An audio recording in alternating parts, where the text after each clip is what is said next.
कांग्रेस अब वो पार्टी बनकर रह गई है जिसे छोड़ने को सभी तैयार हैं, पर उसमें कोई भी शामिल होना नहीं चाहता।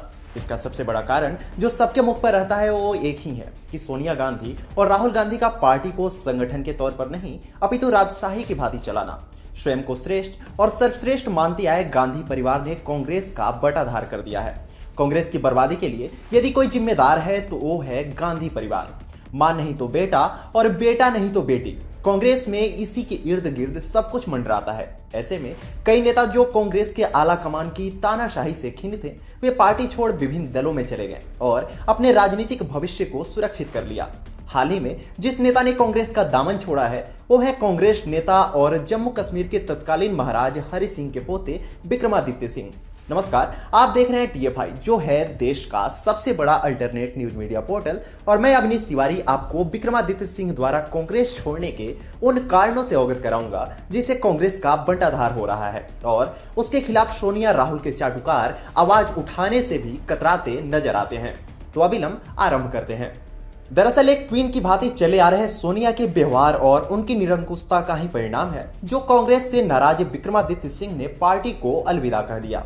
विक्रमादित्य सिंह दिग्गज कांग्रेस नेता और पूर्व केंद्रीय मंत्री करण सिंह के बड़े बेटे हैं। उन्होंने पार्टी पर जमीनी वास्तविकताओं से नाता न रखने का आरोप लगाते हुए पार्टी से इस्तीफा दिया है।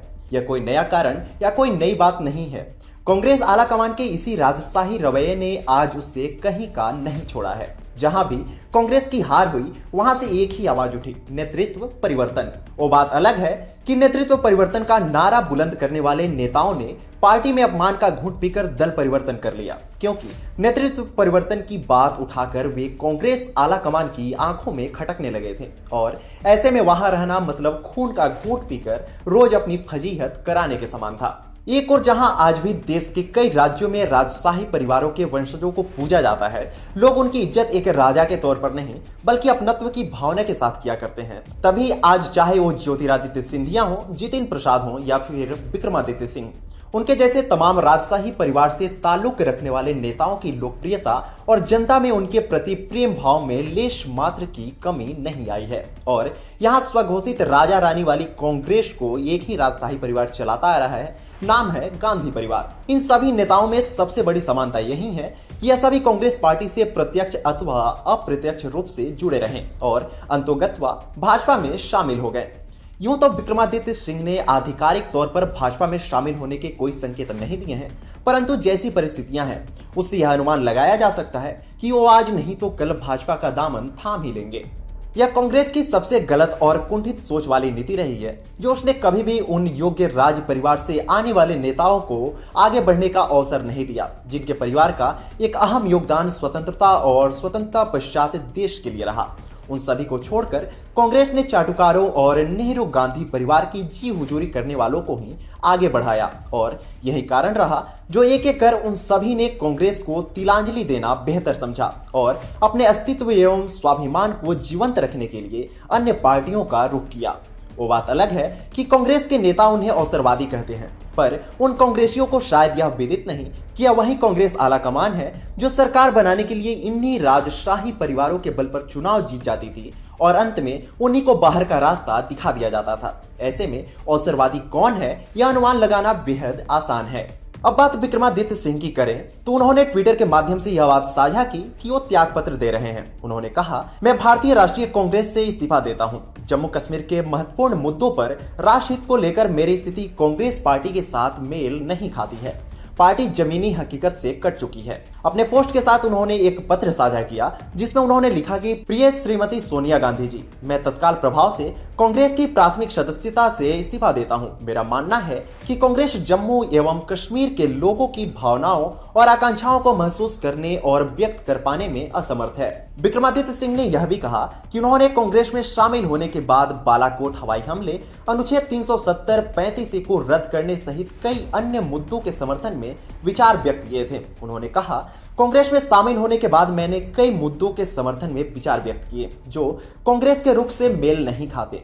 इनमें बालाकोट हवाई हमले, अनुच्छेद 370 का निरसन, लद्दाख केंद्र शासित प्रदेश का गठन और परिसीमन प्रक्रिया का समर्थन शामिल है। G23 नेताओं पर बोलते हुए उन्होंने कहा, G23 में कई कुशल कांग्रेसी नेता हैं और उनकी अनदेखी करना बड़ी भूल है। समय के साथ नहीं बदले, जनता और युवाओं की आकांक्षाओं को ध्यान में न रखें तो आप फीके पड़ जाएंगे।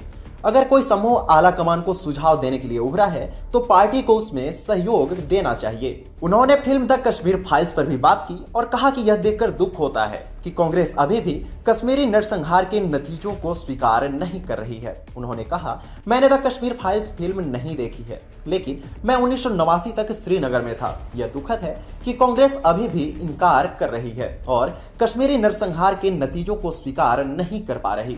आपको बताते चले, यूं तो विक्रमादित्य अगस्त 2015 में पीडीपी में शामिल हुए थे और राज्य विधान परिषद के सदस्य भी थे। उन्होंने अक्टूबर 2017 में पार्टी से यह कहते हुए इस्तीफा दे दिया कि उनके लिए पीडीपी के साथ बने रहना संभव नहीं था, जिसने जम्मू क्षेत्र की मांगों और आकांक्षाओं की अवहेलना की।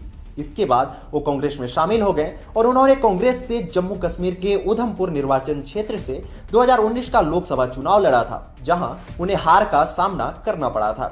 ऐसे में ये तो तय है कि अब कांग्रेस तानाशाही से पार जा चुकी है और सत्य तो यह है कि उसके भीतर की सिर फुटबल अब सरेआम हो गई है। अपने नेताओं से सुझाव लेने से कतरा रहा आलाकमान अब उस पड़ाव पर आकर खड़ा है जहां उसके पास न पाने को कुछ बचा है और न ही कुछ खोने को। अपने अस्तित्व को भुनाना तो दूर, कांग्रेस रहे बचे नेताओं को भी संतुष्ट नहीं कर पा रही है, क्योंकि उसके आलाकमान के भीतर से क्वीन सोनिया और प्रिंस राहुल की प्रवृत्ति खत्म होने का नाम नहीं ले रही है।